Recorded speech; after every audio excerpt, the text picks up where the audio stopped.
two particles of mass 5 kg and 10 kg respectively are attached to two ends of the rigid rod of length 1 meter with negligible mass. The center of mass of the system from the 5 kg particle is nearly at a distance of. ठीक है, पहला तरीका तो ये है कि इसका अगर हम लोग बाई मेथड लगाएं, ठीक है, बाई मेथड का मतलब ये है कि अगर सबसे पहले हम लोग क्या करते हैं, इस तरीके से आप ये लाइन ड्रॉ करेंगे, एक्स एक्सेस वाई एक्सेस का, ये एक्स एक्सेस है, ये वाई एक्सेस है। यहाँ पर एक क्या मैं कह रहा हूं कि रॉड ले लीजिए, ठीक है, रॉड है। इस रॉड के एंड पर यहाँ पर एक पार्टिकल है और यहाँ पर एक पार्टिकल है। इस जो रॉड को मैं कंसीडर कर रहा हूं, ये इसका मास नेग्लेजिबल है, मेरी बात समझे। इसका मास कितना है जी, 5 kg, और इसका मास कितना है, 10 kg। अच्छा, इसका कोऑर्डिनेट अगर लिखेंगे तो ये होगा 0,0 होगा, और इसको इसका 1 मीटर इसका लेंथ है, तो ये हो जाएगा 1,0। मतलब यहाँ से कितना आगे गया, 1। वाई एक्सेस पे तो है नहीं, मैंने एक्स एक्सेस पे रॉड को ऐसे कर दिया हूँ।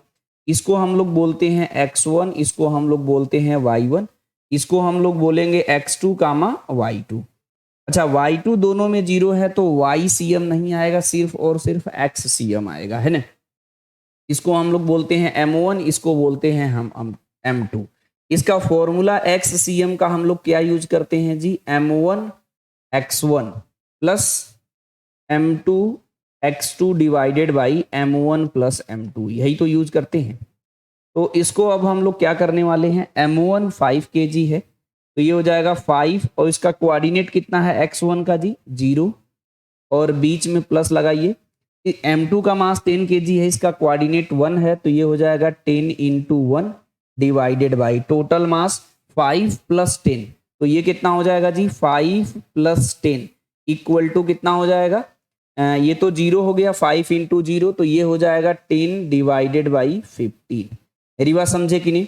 इसको कट करोगे तो 5 2 जा 10 और 5 3 जा 15, ये हो गया हमारा 2 डिवाइडेड बाई 3 से मीटर आया, ठीक है। लेकिन आंसर जो है सेंटीमीटर में दिया है, तो इसको हम लोग कन्वर्ट कर लेंगे। 1 मीटर में कितना होता है, 100 सेंटीमीटर होता है, तो मल्टीप्लाई करिए 2 डिवाइडेड बाई 3 इंटू 100, तो ये हो जाएगा 200 डिवाइडेड बाई 3। इसको डिवाइड करेंगे तो देखिए, इसको डिवाइड करेंगे तो ये आएगा हमारा 66.66 कुछ आ रहा है, मतलब इसे 67 सेंटीमीटर मान सकते हैं, यानी इसका सी ऑप्शन करेक्ट हो जाएगा। कौन सा ऑप्शन, सी ऑप्शन करेक्ट। मेरी बात समझ रहे हो। तो इस तरीके से आप बाई मेथड इस सवाल को लगा सकते हैं। प्लीज नोट्स बनाइएगा। तो एक चीज ध्यान रखिएगा, मैंने एक तरीका बताया था, जब भी अगर 2 ही मास हो अपने पास, मेरी बात समझ रहे हो, हम क्या कह रहे हैं कि एक मास यहाँ पर कितना है 5 kg का, और ये रॉड से कनेक्टेड है, दूसरा मास कितना है जी 10 kg का, और इसके बीच का गैप कितना है 1 मीटर। तो जब इस तरीके से 2 ही मास का दिया हो, 3 का होगा फॉर्मूला, इसलिए सीखना जरूरी है। 3 का आ जाए या वेक्टर में आ जाए तो आपको फॉर्मूला लर्न होना चाहिए, उस पर भी क्वेश्चन आया है। लेकिन अगर इस सिर्फ 2 पार्टिकल का सिर्फ आता है तो आपको क्या करना है कि क्वेश्चन में पढ़ना the centre of mass of the क्या है सिस्टम फ्रॉम 5 kg। अगर वो 5 kg से पूछा होगा, जहां से पूछा होगा उसके अपोजिट वाले मास को ऊपर ले लीजिएगा और टोटल मास नीचे, और उसके गैप को मल्टीप्लाई कर दीजिए, तो डायरेक्ट आ जाएगा।